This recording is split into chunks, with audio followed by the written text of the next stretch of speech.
مفتی صاحب، میرا آپ سے قربانی کے گوشت کے حوالے سے یہ سوال ہے، کیا قربانی کا گوشت محرم میں کھایا جا سکتا ہے؟ اس کے بارے میں کچھ جواب ارشاد فرمائیں۔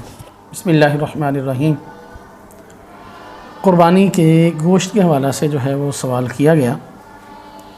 یاد رکھیں کہ علیہ الصلاۃ والسلام نے شروع میں یہ ارشاد فرمایا تھا کہ 3 دن سے زائد جو ہے وہ آپ قربانی کا گوشت نہیں رکھ سکتے۔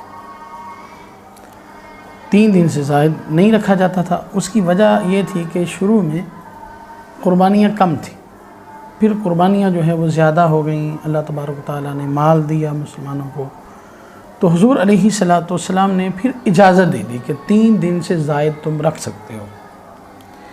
اب جو اجازت دی ہے اس حوالہ سے آگے کوئی تعیین نہیں ہے کہ آپ 10 دن رکھ سکتے ہیں، آپ 15 دن رکھ سکتے ہیں، 20 دن رکھ سکتے ہیں، آپ مہینہ رکھ سکتے ہیں، 2 مہینے رکھ سکتے ہیں، اس کو معین نہیں کیا۔ یہاں تک کہ میں نے ایک روایت پڑھی ہے کہ علیہ الصلاۃ والسلام جو ہیں وہ قربانی کا جو جانور ہے اس کے جو پائے ہیں وہ 15ویں دن کھاتے تھے، عید کے یعنی 15ویں دن حضور علیہ الصلاۃ والسلام جو ہیں وہ پائے جو ہیں اس کو تناول فرمایا کرتے تھے۔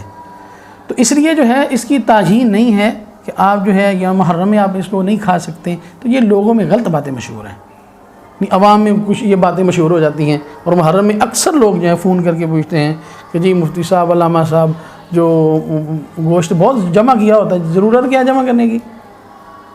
بھئی اللہ نے دیا ہے آپ کو تو اللہ کی راہ میں دے دیں، آپ اتنا عرصہ رکھنے کی ضرورت نہیں ہے۔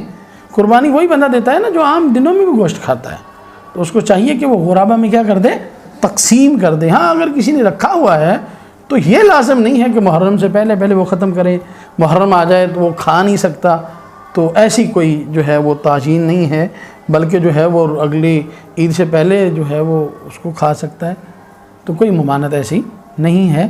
اس لیے جو ہے وہ تعیین اس کو جو ہے وہ نہیں کیا گیا۔ اللہ تبارک تعالیٰ ہمیں شرعی مسائل کو سمجھنے اور اس پہ عمل کرنے کی توفیق عطا فرمائے۔